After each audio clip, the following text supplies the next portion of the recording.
Joshua 9, the deception of Gibeon.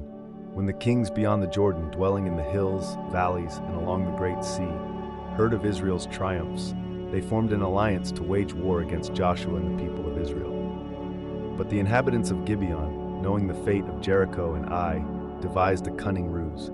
They sent envoys with worn-out sacks upon their donkeys, patched wineskins, torn and mended garments, cracked sandals, and dry, moldy bread. Coming to Joshua at Gilgal, they declared, "We have come from a far land. Make a covenant with us." The men of Israel questioned, "What if you dwell near us? How shall we make a league with you?" They replied, "We are your servants. From a distant country, because of the name of the Lord your God, we have come. We heard of his mighty deeds in Egypt and beyond the Jordan, how he struck Sihon, king of Heshbon, and Og, king of Bashan.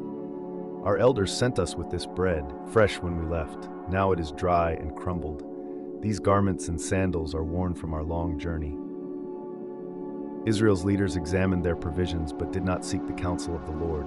Joshua made peace with them, swearing an oath, and the princes of the congregation confirmed it. 3 days later, Israel learned the truth. The Gibeonites were their neighbors, living within the land. Israel marched to their cities, Gibeon, Shephirah, Beeroth, and Kirjath-Jearim, but did not destroy them, for the leaders had sworn by the Lord to spare them.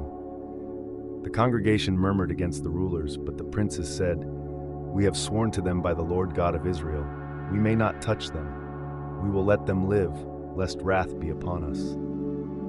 Thus it was decreed, the Gibeonites would live, yet serve as woodcutters and water carriers for the congregation and for the altar of the Lord. Joshua summoned them and said, "Why have you deceived us, claiming to be from afar when you dwell among us?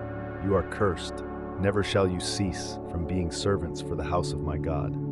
They answered, "It was told to us that the Lord commanded Moses to give you this land and destroy its people. We feared for our lives, and so we acted." So Joshua spared them, appointing them to serve the assembly and the Lord's altar, a decree that stands to this day.